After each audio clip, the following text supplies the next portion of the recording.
Você sabe tudo já que lê jornais. E mesmo se você não os lê, você sabe que um condutor, quando é percorrido por uma corrente, gera um campo magnético, tal como a bússola tende a se colocar perpendicularmente ao fio, e nesse sentido aqui, se não me falha a memória.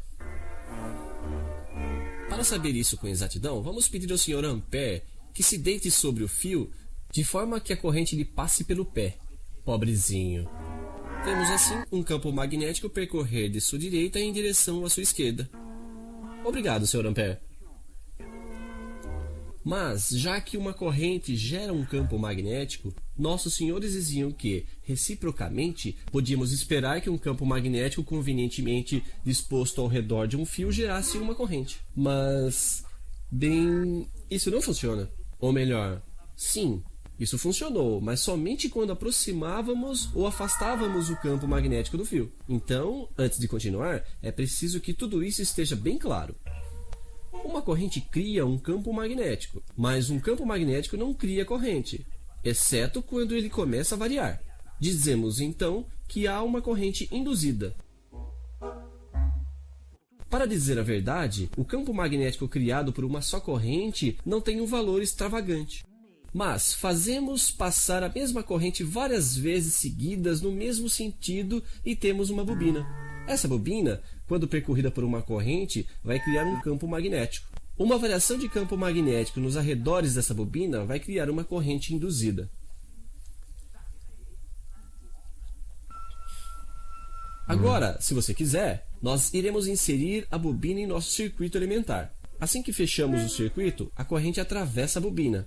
Um campo magnético aparece. Ele passa de nada a não sei quanto. Portanto, variação.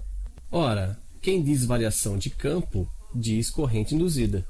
Então você vai dizer, essa variação de campo deveria, então, em toda a sua lógica, induzir uma corrente dentro dessa mesma bobina. Bem, sim. No momento do fechamento, aparece uma corrente induzida no sentido inverso à primeira.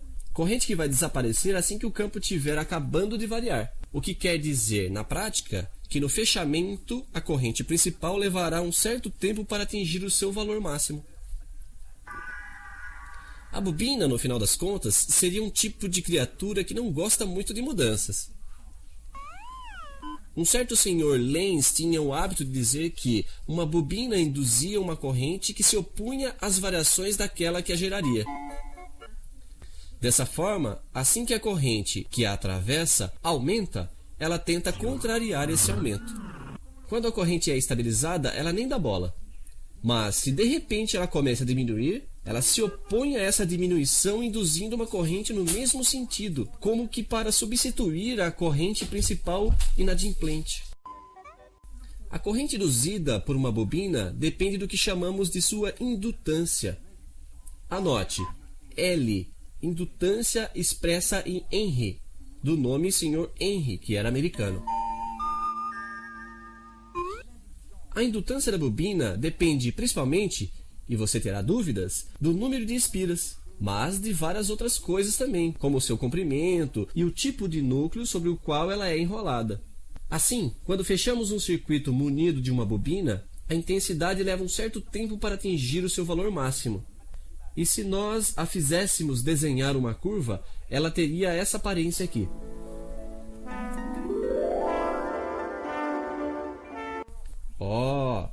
Já que a bobina é capaz de induzir, de fabricar uma contracorrente, isso significa que nesse momento ela se comporta como um gerador. E, efetivamente, nós mediríamos em seus terminais uma tensão U.